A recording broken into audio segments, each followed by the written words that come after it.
আসসালামু আলাইকুম ওয়া রাহমাতুল্লাহ। আমরা আজকের এই ভিডিওতে পেরিকার্ডিয়াল এফিউশন নিয়ে কথা বলব। আশা করি শেষ পর্যন্ত শুনবেন, উপকৃত। পেরিকার্ডিয়াল এফিউশন সোজা বাংলা কথা হচ্ছে পেরিকার্ডিয়াল যে থলি আছে সেখানে অতিরিক্ত ফ্লুইড জমে গেছে, অতিরিক্ত পানি জমে গেছে,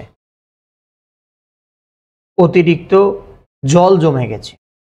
এটাই আমি আপনাদেরকে একটু একটা ছবি প্রেজেন্ট করে দেখানোর চেষ্টা করি, তাহলে বুঝতে পারবেন।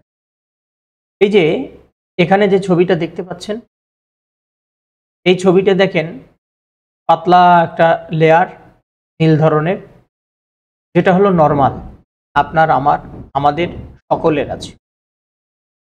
কিন্তু এই জিনিসটা যখন এই ছবির মতো হয়ে যাচ্ছে, এই যে চারিপাশ দিয়ে পানিতে যখন ধরে নিয়েছে, তখনই এটাকে আমরা পেরিকার্ডিয়াল এফিউশন। আমরা যদি সিটি স্ক্যান ইকোকার্ডিওগ্রাম করি, ইকোকার্ডিওগ্রাম করলে আমাদের কাছে যে রিপোর্টটা আসবে, ঠিক এখানে যে রিপোর্টটা দেখছেন, এই ধরনের রিপোর্ট আমাদের সামনে চলে আসবে। তাহলে কথা হচ্ছে পেরিকার্ডিয়াল এফিউশন কি? আমাদের হার্টের যে চারিপাশে পেরিকার্ডিয়াল থলি আছে সেখানে পানি জমে যাওয়া। যদি বলেন কেন হচ্ছে, সোজা সাপটা বাংলা কথা হচ্ছে বিভিন্ন কারণে ঘটতে পারে, বিভিন্ন কারণে ঘটতে পারে। কারণগুলা কি? এক নাম্বার কারণ যদি বলি, যদিও এর অরিজিনাল কারণ কি সেটা অজানা, তারপরেও যে কোনো ক্যান্সার পেশেন্টের হতে পারে। পেরিকার্ডিয়াল থলিতে যদি কোনো ধরনের সংক্রমণ বা কোনো ধরনের ভাইরাল ব্যাকটেরিয়া দ্বারা আক্রান্ত হয়, HIV দ্বারা আক্রান্ত হয়, রোগীর যদি টিউবারকুলোসিসে আক্রান্ত হয় রোগী, সে কারণে হতে পারে। এরপরে ধরেন হার্ট অ্যাটাক করেছিল, আল্লাহর অশেষ রহমত টিকে গেছে, এখান থেকে হতে পারে। মাইল্ড স্ট্রোক থেকে হতে পারে। যে কোনো ধরনের ইনজুরি, মেকানিক্যাল ইনজুরি, টপ করে বুকে লেগে গেছে, এ কারণে হতে পারে। যদি আপনার ইমিউনিটি সিস্টেম লস হতে থাকে, সেখান থেকেও আসতে পারে। ইমিউনিটি সিস্টেম লস হলে হতে পারে। আপনি কোনো ড্রাগ, কোনো মেডিসিন দীর্ঘদিন যাবৎ সেবন করছেন, সেটা বিশেষ করে ব্যথানা জাতীয় হতে পারে, ডায়াবেটিস হতে পারে, কিডনি রিলেটেড হতে পারে। দীর্ঘদিন ধরে একই ওষুধ খাচ্ছেন, ডাক্তার যদিও বলেছিল 2 মাস 3 মাস 6 মাস পরে এসে দেখা করবেন, আপনি করেননি, ওই প্রেসক্রিপশন অনুযায়ী ভালো আছেন, কন্টিনিউ করছেন, সেই দিকে থেকেও হতে পারে। এগুলো হলো মূল কারণ। কখনো কখনো এই যে কারণগুলো বললাম, এর বাইরেও পানি আসতে পারে, কিন্তু কেন সেগুলো আমরা বলতে পারবো না, গবেষণায় প্রুভিংয়ে ওগুলা উঠে আসেনি। এই যে পেরিকার্ডিয়াল এফিউশনে যখন রোগী আক্রান্ত হচ্ছে, অ্যাটাক হচ্ছে, তখন রোগীর মধ্যে কি কি আমরা সিমটমস পাই? নাম্বার 1, বুকের মধ্যে সবসময় একটা অস্বস্তি আবদা ভাব থাকবে। নাম্বার 2, বুকের মধ্যে ব্যথা থাকবে। এই ঘাড় দিয়ে এইগুলো টেনে ধরার মতো মনে হবে যেন রগগুলো ফুলে গেছে, টান লাগতেছে, ছিঁড়ে যাওয়ার মতো হতে পারে। বমি বমি ভাব হতে পারে, বমি পর্যন্ত হয়ে যেতে পারে। হার্টের প্যালপিটেশন বাড়তে পারে, হার্টের প্যালপিটেশন বাড়তে পারে। আপনার রাইট সাইডের এই রিজিয়নে, স্টারনামের ঠিক সাইডগুলোতে পেন হতে পারে। অক্সিজেন লেভেল কমে যাবে, শ্বাসকষ্ট শুরু হবে। অনেক রোগীদের মধ্যে আমরা হাত পা ফুলে যেতে দেখি। ফার্স্ট স্টেজ হোক, অ্যাকুইট স্টেজ হোক, ক্রনিক স্টেজ হোক, কম্পালসারি যে সিমটমসটা আমরা পাবই এই রোগীদের মধ্যে, সেটা হলো এই দুই হাত 2 পা, হাত দিবেন দেখবেন বরফের মতন। বহু কিছু খাওয়াবেন, কিন্তু রোগীর দুর্বলতা কোনোভাবেই কাটাতে পারবেন না। সবসময় রোগীর মধ্যে মাথা ঘোরা ঘোরা ভাব, মাথা ব্যথা ভাব এগুলো থাকতেই থাকবে। প্রস্রাব করতে গেছে, প্রস্রাবের আউটপুটটা, প্রস্রাবটা হচ্ছে কম, ইত্যাদি সিমটমসগুলো আমরা রোগীর মধ্যে দেখতে পাই। যখনই এই ধরনের সিমটমস দেখব, নিকটস্থ যে কোনো হসপিটালে কার্ডিওলজি ডিপার্টমেন্টে রোগীকে অ্যাডমিট করানোর চেষ্টা করব বা অবশ্যই করব। এই যে এই সিমটমসগুলো যখন আমরা পাই, তখন একটা ডায়াগনোসিস বা রোগ সম্পর্কিত ধারণা আমাদের মাঝে চলে আসে। আসার পরে আমরা কি করি, বিষয়টাকে আরো ক্লিয়ার করার জন্য রোগীকে কিছু পরীক্ষা নিরীক্ষা করতে দেওয়া লাগতে পারে। যদি রোগীর ডায়াবেটিস, রোগীর বংশে বাত ব্যথা ইত্যাদি যদি থাকে, তাহলে ব্লাডের কিছু টেস্টও আমাদের প্রয়োজন হতে পারে। তাছাড়া আমাদেরকে এই প্রিকার্ডিয়াল এফিশনের জন্য এক্সরে মাস্ট বি করতে হবে, একটা চেস্ট এক্সরে করতে হবে। তার আগেও আমাদেরকে একটা ইসিজি করতে হবে ভালো করে, একটা ইকোকার্ডিওগ্রাম করা লাগতে পারে, বা অবশ্যই ডাক্তার দেবে। ইকোকার্ডিওগ্রাম দেখার পরে আরও ক্লিয়ার হওয়ার জন্য এমআরআই বা সিটি স্ক্যান আমাদের করা লাগতে পারে। এছাড়াও যদি বাত ব্যথা বা এই সংক্রান্ত কিছু থাকে, তাহলে লিপিড প্রোফাইল, আরবিএস, পিএসআর ইত্যাদি বিষয়াদি যেগুলো টেস্ট আছে, আমাদেরকে ইউরিক অ্যাসিড, সিরাম ক্রিয়েটিনিন এগুলো আমাদেরকে করা লাগতে পারে। আচ্ছা, হোমিওপ্যাথিতে এই প্রিকার্ডিয়াল এফিউশনের ট্রিটমেন্ট কি? প্রত্যেকটা ভিডিওতে বলছি, প্রত্যেকটা রোগীকে সচেতনতার জন্য বলছি। যারা শোনেননি, এখন শুনছেন, তারাও শুনে রাখেন। হোমিওপ্যাথিতে রোগের নাম ধরে কোনো চিকিৎসা নেই।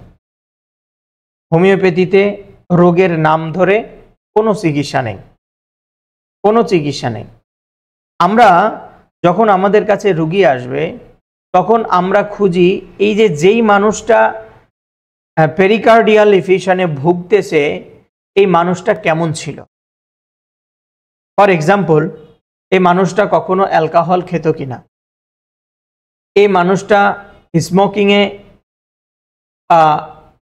আকৃষ্ট কিনা, নেশাগ্রস্ত কিনা, এই মানুষটার মধ্যে প্যানিক অ্যাটাক এখান থেকে হতে পারে, আছে কিনা, এই মানুষটার অতীত জীবনটাই দুঃখ কষ্টে ভরা কিনা, দুঃখে কষ্টে ভুগতে ভুগতে নিজের কথাগুলোকে না কারো কাছে প্রকাশ করতে করতে এমন একটা অবস্থা হয়ে দাঁড়িয়েছে, তার বংশে হার্ট ডিজিজ নেই, মানে 14 পিঁড়ি খুঁজেও পাচ্ছে না, কিন্তু তার হয়ে গেছে অর্জিত বলা যেতে পারে এটাকে, অবশ্যই অর্জিত, কারণ সে সাপ্রেসড হতে হতে আজ তার এই অবস্থা। এইভাবে আমরা মানুষটাকে খুঁজে বের, এই মানুষটাকে খুঁজে বের করার পরে যখন আমরা রোগীকে ওষুধ দেব, রোগী আস্তে আস্তে আস্তে আস্তে ওই স্বাভাবিক অবস্থায় ফিরে আসবে। মানে 5 মিলিমিটারের থেকে কম যখন আমরা ওইখানের ফ্লুইডটা দেখতে পাবো, পানি দেখতে পাবো, তখন বুঝতে হবে রোগী সম্পূর্ণ স্বাভাবিক। এখন যারা হোমিওপ্যাথি জানেন না, বোঝেন না, তারা বলবেন এইভাবে কি রোগ সারানো সম্ভব? দেখেন, আপনারা যারা কথা বলছেন, এখানে 2 শ্রেণীর মানুষ থাকতে পারেন। একজন হোমিওপ্যাথি চিকিৎসা বিজ্ঞান বা অ্যালোপ্যাথি হোমিওপ্যাথি চিকিৎসা বিজ্ঞান সম্পর্কিত কিছুই আপনার জানা নেই। দ্বিতীয়ত, যারা অ্যালোপ্যাথি আছেন, তারা বলবেন মানুষের চিকিৎসা করে রোগ ভালো হবে কি করে। আমি আবারও আপনাকে রিপিট করছি, আপনি কার চিকিৎসা করতেছেন? আপনি রোগকে ওষুধ খাওয়াচ্ছেন। আপনি এখানে তর্ক করতে পারেন, আমি আবারও বলছি আপনাকে, আপনি রোগকে ওষুধ খাওয়াচ্ছেন। একটা মানুষের শরীরে একটা রোগ হয়েছে, বলবেন তো আমি মানুষকে খাওয়াবো না তো কাউকে খাওয়াবো কেন? রোগটা এসে ঢুকলো কেন? ওই রকম ওই স্ট্যাটাসের মানুষ তো আমিও, আপনিও। আপনার কার্ডিয়াক প্রবলেম নেই, আমার নেই কেন? উনি স্মোকার ছিল, ওনার বন্ধু বা ওনার ফ্রেন্ডস বা ওনার রিলেটিভও স্মোকার আছে, তাদের কার্ডিয়াক প্রবলেম হয়নি, তারা বিড়ি খেতে খেতে দুনিয়া থেকে চলে গেছে, তার হলো কেন? জীবনে দুঃখ কষ্ট নেই এমন কোনো মানুষ নেই, অ্যাংজাইটি স্ট্রেস নেই এমন কোনো মানুষ নেই। যারা একদম ঋষি, যারা খোদা ভীরু, যারা দেখতে পায় আসমান থেকেই সব কিছু হচ্ছে, তাদের কথা ভিন্ন। তাহলে আমাদেরও স্ট্রেস আছে, আমাদেরও অ্যাংজাইটি আছে, কিন্তু আমাদের হচ্ছে না, ওই মানুষটার হলো কেন? আমার কথা কি বুঝতে পেরেছেন?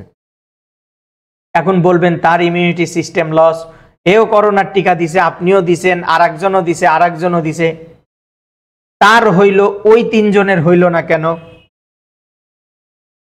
আমরা হোমিওপ্যাথিতে এই জিনিসটা খুঁজি, আমরা হোমিওপ্যাথিতে এই জিনিসটা খুঁজি, এবং খুঁজে যখন পাই তখন ঔষধ দিলে ম্যাজিকের মতো কাজ করে, ম্যাজিকের মতো কাজ করে।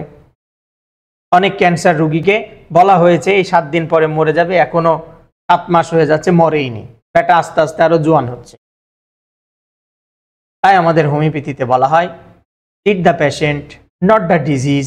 আমরা ডিজিজকে ট্রিট করতে যাই না, যে মানুষটা ডিজিজে আক্রান্ত ওই মানুষটাকে খুঁজে আমরা ট্রিট করতে চাই বা করতে হয়। ঠিক এই পেরিকার্ডিয়াল এফিউশনেও আমরা কোন মানুষটা এই রোগে আক্রান্ত ওই মানুষটাকে খুঁজে বের করব। তার জন্য ঔষধ প্রোটেন্সি সিলেক্ট করে ওষুধ যখন দেব, আস্তে আস্তে আস্তে আস্তে সে এখান থেকে কি করবে? রিকভার করবে।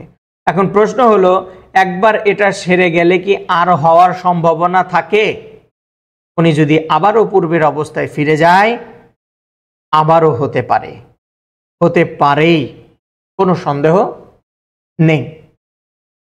এছাড়াও যারা এ রোগে আক্রান্ত, যদি নড়াচড়াতে খুব কষ্ট হয়, নড়াচড়া কম করতে হবে। আমি এই ধরনের রোগীর মধ্যে দেখেছি কথা বলতে পর্যন্ত কষ্ট হয়, কিছুটা নিজেকে রেস্ট দিতে হবে, স্বাস্থ্যকর খাবার খেতে হবে, হার্টটা যেন সতেজ থাকে, স্ট্রং থাকে, সামুদ্রিক মাছগুলো খেতে হবে, ওমেগা 3 পাওয়া যায় বাজারে, কিনে খেতে পারেন, আপনার হার্টকে একদম স্ট্রং রাখবে। এবং পর্যাপ্ত পরিশ্রম করতে হবে, কায়িক পরিশ্রম করতে হবে, কায়িক পরিশ্রম করতে হবে। লজ্জা নেই ডাক্তার হয়ে মাঠে কুদাল নিয়ে গেছি, এতে কোনো লজ্জা নেই, ওটা আমার ভালোর জন্য গেছি। যে হাসতেছে ও তো বোকা, যে হাসতেছে সে কে? বোকা। আমি কুদাল নিয়ে মাঠে গেছি, আমি মাঠে হাঁটতেছি, আমি আমার ফসল দেখতেছি, এটা আমার গর্বের বিষয়, আমি ডাক্তার হয়েও সেটা করছি। আমার সুস্থতার আসল, সুস্থতা দরকার, সেজন্য মাঠে যাচ্ছি। তাই কায়িক পরিশ্রম করবেন। যাদের অতটুকুতেও পেস্টিজে বাজে তারা জিমে ভর্তি হবেন, হয়ে ওই যে ওগুলা চাড়বেন টাড়বেন, এক্সারসাইজ, মানে সোজা কথা হলো এক্সারসাইজ করবেন। রাত্রেবেলা যারা হার্টের রোগী, আল্লাহর রস্তে ঘড়ির কাঁটা যেন 10টার ওই পারে না হালে। যারা কার্ডিয়াক রোগী, আল্লাহর রস্তে ঘড়ির কাঁটা 10টার থেকে যেন এরম বেঁকা না হয়, আর সকালবেলা 6টার থেকে যেন আবার এদিক বেঁকা না হয়। এর মধ্যেই উঠে যেতে হবে, হাঁটতে হবে, এর মধ্যেই ঘুমাইতে হবে, তৈলাক্ত খাবারগুলো কম খেতে হবে, রেড মিট কমায় খেতে হবে, কোনো দুশ্চিন্তা করা যাবে না। তাহলেই আপনারা ভালো থাকবেন, সুস্থ থাকবেন। আশা করি এই পেরিকার্ডিয়াল এফিউশনের আলোচনাটা আপনাদেরকে ভালো লাগলো এবং আপনারা সমৃদ্ধ হলেন, সচেতন হলেন, ডাক্তারও সচেতন হলেন, রোগীরাও সচেতন। আল্লাহ হাফেজ।